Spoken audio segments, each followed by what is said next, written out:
that is in Kansas City, on their way to Tennessee to do mission in Tennessee with the church that came and helped us last year. And so we're excited that we can go back and do ministry with them. Just proud of our youth pastor and proud of our team. And so be praying for them. One thing that I would like to add to Rob's announcements this morning, in that bulletin, you will find a communication card. And if you haven't communicated to us, if you're new and a guest this morning, we just welcome. We're excited to have you with us. Please take a moment and fill out that card. We've got a free gift for you. And my wife and I will be to the next stations at the back when we're done. And we give you that. It's a coffee card to our local espresso. And so we're just glad to help them out and glad to give you the gift for being with us today. So do that. Also, a prayer request on there. So the first candidate up today is going to be Kyla Myers and her family. So come on up, Kyla. And whatever family members, come on. Yeah, come on up. Don't be bashful. And if you guys want to come up and take pictures, church, I invite you to stand. If you'll notice, we've got our Sunday kids and our children from the back coming to observe this. We think this is a very important moment in a person's life. This is a milestone. And so I just want you to understand that baptism does not save you. Baptism is a result of your salvation where you've already trusted Jesus Christ as your Lord and Savior. And so God is ready. And so come on in. And we take as many pictures as you would like. This is a milestone moment. This is a great event in Kyla's life. All right. So Kyla, I'm just going to ask you a simple question. I want to ask you to turn and answer it to the audience, okay? And so don't be bashful. Have you trusted Jesus Christ as your Lord and Savior? Yes? You guys hear that? Yes? She's bashful. All right, so you ready for this? All right, put your hand, remember we talked about right there, so you grab a line. So Kyla, I'm proud of you, and I baptize you in the name of the Father, the Son, and the Holy Spirit. Dead to your old self and risen.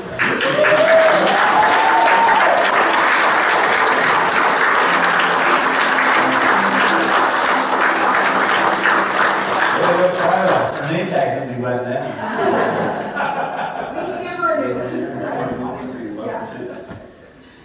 All right, our second candidate is Isaac Lester this morning, and we invite his family to come on up. And this time we get to do something special, because sometimes we invite family members, if they're willing, if there's a man in the household, because we believe this is a great privilege for him to stand up and do. And so Stephen is his older brother. So if you guys want to go ahead and get ready back there, and Isaac, and Stephen's going to help me baptize Isaac this morning. Is that cool or what? Cool.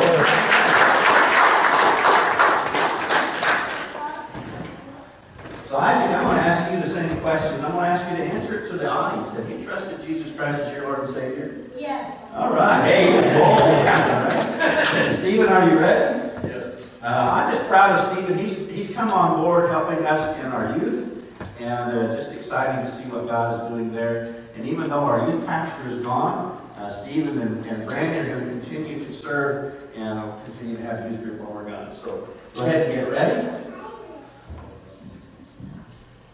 All right. So Isaac, I baptize you and Stephen with me in the name of the Father, the Son, and the Holy Spirit. Dead to your old self, risen and new forever.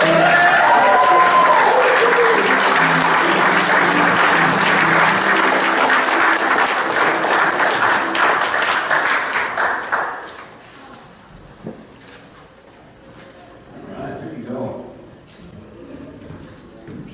Well done, Stephen. It is a great honor and privilege to get to do that. Thank you guys for coming to join us. What do you think? It's okay? All right. So we've got a special. Joey's going to bring us a special this morning as we get ready for that. I'm going to invite our offering guys to come on up and we'll do our offering this morning.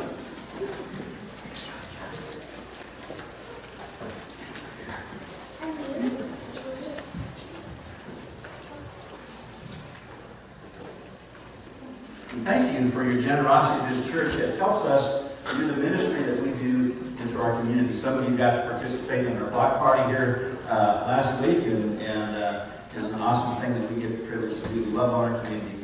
It costs us a lot of money, and so we appreciate your generosity in helping us accomplish that mission. So who's praying for us today? All right, Brother Larry, go for it. Our gracious Lord, again we come to you and thank you for a beautiful day today.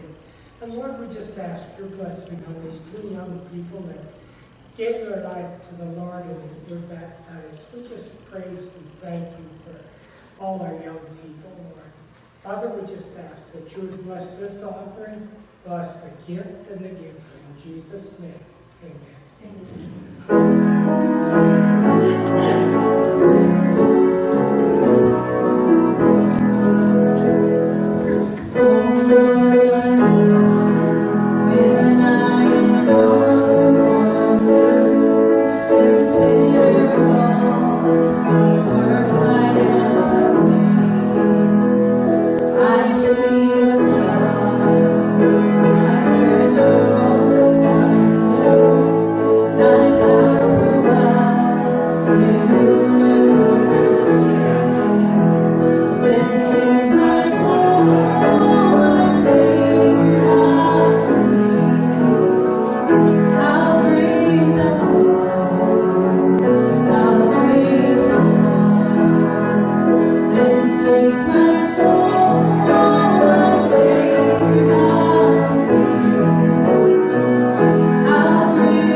Get my stuff ready here. Back up on stage today. All right. Say, for those of you who went on a date, I've got 52 more of them in here that you can try out, and Diane and I are going to work on them. So this is the book. I'll have it back there with me in the back. But Diane and I did go on a date this last week, and so I challenge you as a church family to go on a date or as a group, go do something fun. And so I've got some pictures here I want to show you of our date. And so it started out, we went to the Red Ox Bag Factory. How many of you are familiar with the Red Ox Bag Factory? Okay, a lot of you. Right, they got some great products there, and I got to meet a really cool young man. His name is Christian, and I found out I'm not the only one that knows him. So here's a picture of Christian and Diana and I starting our journey, all right, in the Red Ox Factory. And so they've got a nice little main store there that you can go into, and they got all their products on display. But you actually have to walk around the block a little bit to get to their factory. So bring up the next slide. So this is just some more stuff on display. And by the way, here's my little goodie bag. Of course, you can't go do something without bringing back some goodies. So they were very kind to us and gave me a cap. And I got some other things in there I'll share with you in just a minute. So I told them I'd wear it and advertise their business. So Red Ox Company. All right, next one. So this is going into their place of business, and they were very proud of this staircase and going up that, and just to an area up above. Go ahead and go to the next one. And this is where they do a lot of their design work, and it is a beautiful, wonderful building. They just remodeled it, put a lot of money into it, and believe it or not, they employ 30 people here in Billings. And so that's a great company. All right, keep going. Next slide. And so this is just some pictures of us and Christian in the upstairs area. Keep going. And Diane and I, just to prove that we were there together, okay? All right, and so here's their factory floor. This is where they sew all the bags together. And keep going. Just a great group. And we got there towards the end of their shift, and so they were kind of winding down, cleaning up, and so we didn't see them making a whole lot of stuff. But we did get to talk with one lady that is kind of the supervisor of stuff. And she was doing some updates on a bag there, and it was it was just so nice and so kind to us. And as I was talking with Christian and sharing with him that this is actually a date that we're on, he got a big chuckle out of it. And he thought it was a great, cool idea. And he began to share with me about his relationship with his wife. And he said, one of the things that I wanted to do, I wanted to make sure that I did it right. And he said, I committed to waiting until I was at least 30 years old to get married. All right, this is one of his comments to me about being married. And he said, I wanted to make sure that I was ready to quit being selfish so that I could be selfless to my spouse. I thought that was a great statement. And then he said that he went on a unique date. I said, oh, really? He said, yeah. I said, tell me about your date. He said, it didn't cost me anything. He said, I just got some stuff together, some lawn chairs, and I grabbed my wife. She didn't even know this, and I just took her up and we parked on the rims, and we just sat and just overlooked the city and just had a time of visitation and just enjoyed some snacks and just watched the lights in the city. So he had a really cool date. I thought that was awesome about him. Christian was his name, and so keep going. This lady, this is just one of the bags that they make, many different bags, many different products. And so keep going. And so this is us outside of their factory, and that's a needle. That represents a needle that's in between us there. And I thought the other thing that was really cool was they had a mission statement, and I think we're about ready for that. And it's going to be really hard to read, and I'm not going to be able to read it to you. But they have a mission statement. You know, we talk about as a church having a mission statement. And ours is to love God and love others, loving on our community. And so it's important that we know what we are about as a church, right? And so I think that was my last slide, unless I missed it. No, that's it. One more? No. All right, that's it. So thank you for showing that for me. I want to show you a couple of the gifts that I got. Diane's love language, if you do not know this, is gifts. So one of the things that we come out of there with is a nice little bar of soap just for her. We got some great gift ideas, so I'm going to give this to her. I made her hold off. She couldn't have it until today. And then for guys, they got some really cool wallets. And so I got myself a really cool wallet and a free hat. So, you know, if you go on a tour, you might get something for free. Got to learn a lot about their company. And I'll share with you a little bit more about a statement that he made with me. But we had a great time. And then we went out to eat afterwards. And just had a good time. So I hope some of you will take advantage of these dates that we talk about. And I have, like I said, there's 52 of them in there. Talks about how you can pray before your date and after your date. So we've been doing a sermon series about I do to our spouses. I do. And today's title is I do to devotion. And so we're going to be talking out of John chapter 15, verses 9 through 12 today. I'm going to talk a little bit about Jesus' devotion to us, and what that looks like, and what devotion should look like to one another. Anybody need a Bible this morning? Everybody got a Bible? We got extra Bibles if you'd like. All right. Let's take a look at this passage together. John 15, 9 through 12. It says, "As the Father has loved me, I have also loved you. Remain in my love. If you keep my commands, you will remain in my love, just as I have kept my Father's commands and remain in his love. I have spoken these things to you so that my joy may be in you and your joy may be complete. This is my command. Love one another as I have loved you." Let's pray. Father, thank you for today. Thank you for all that you do for us, the love that you have for us. Thank you for looking after us. Thank you for your devotion to us and all the sacrifices that you have made for us in our lives. Lord, help us to learn from your word today. Father, may you be pleased in all that we say and do this morning. In Jesus' name, amen. Devotion is a love expression. And so we're going to explore what that looks like. What does love look like to your spouse? And how to be really devoted to them. And so the simple answer to all that is really to be devoted to God first. Because if we're devoted to God first, if we're following his commands, guess what? In his commands, he tells us how we are to treat our spouse. And so if we're devoted to God and we love God and put him first in our life, guess what? We're going to follow his commands and they're going to become important to us and we're going to follow along. So one of life's challenges, though, is devotion distraction, I call it. Devotion distraction. We get distracted by things that go on in our life. Now, Jesus showed us what devotion really looks like. In Romans chapter 5, verse 8, he says, "But God proves his own love for us in that while we were still sinners, Christ died for us." Now, did you grab that? While we were still sinners, Christ died for us. In other words, when we were opposed to him, when we were against him, we didn't want anything to do with him, when we actually maybe hated him, we used cuss words, and we used his name in vain, and we do all those things, and we just don't want anything to do with God, he still loved us. That's what devotion looks like from our Savior Jesus Christ. So in other words, we get distracted when we're the least loving. Now, we get distracted by things in this world. And it's pretty easy to get distracted by things in this world. We get distracted by selfish desires, don't we? I mean, all of us understand what it is to want things, and have a very selfish desire to want a possession or want to do something, and we get distracted. Now listen, Satan and sin are sneaky. It's like Lay's potato chips. You can't just have one. So in our selfish desire, we want more.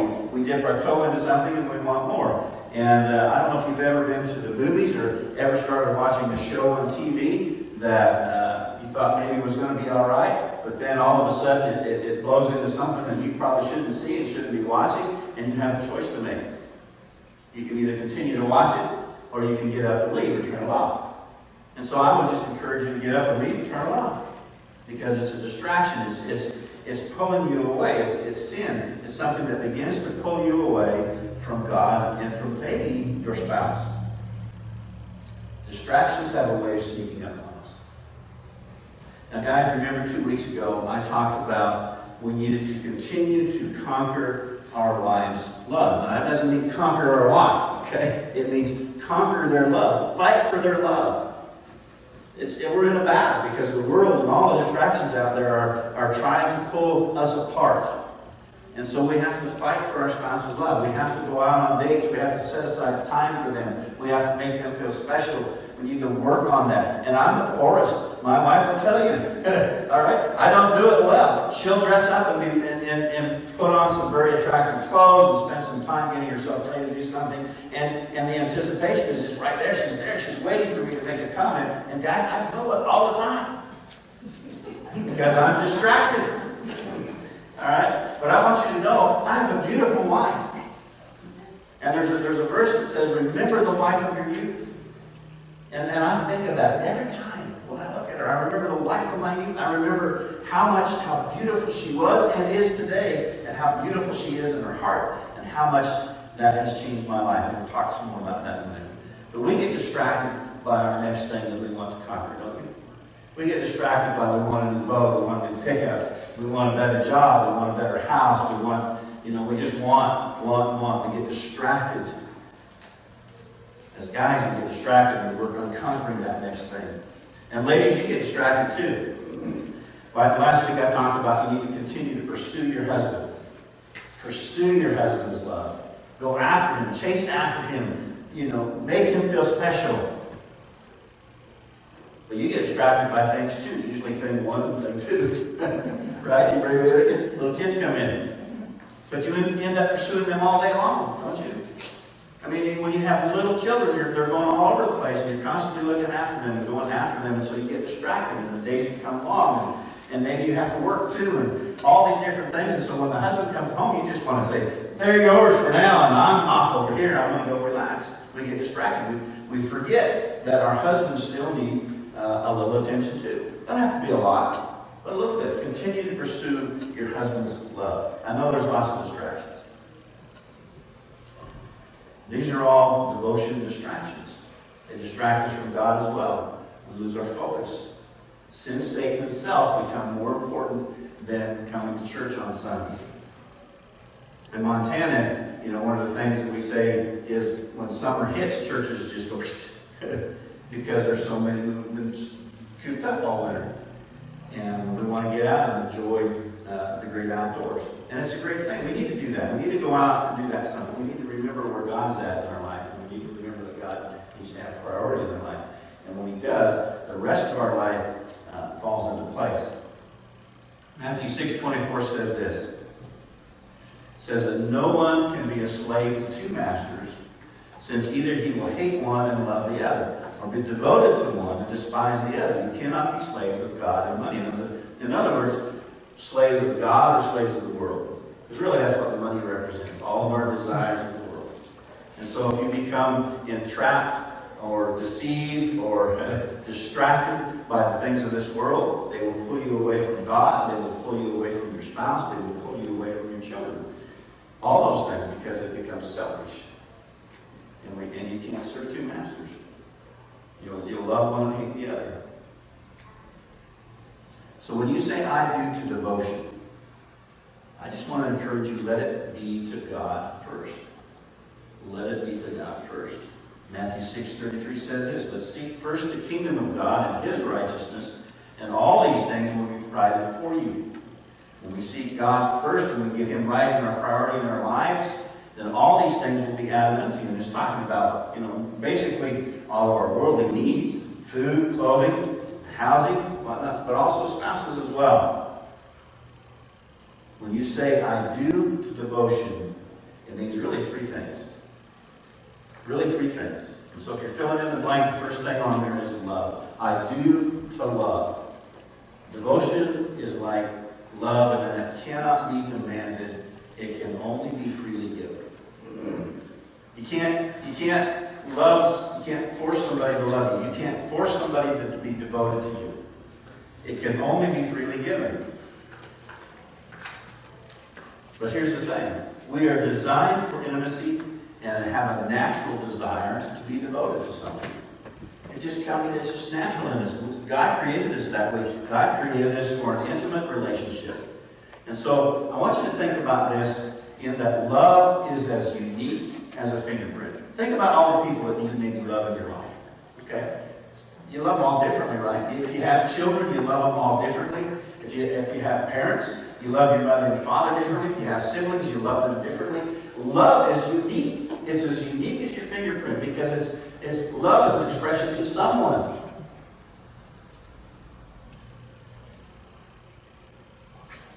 And how important that they are in your life. Paul's love, and there was only one other person in the Bible that has a similar, or speaks about this similar kind of love for his people.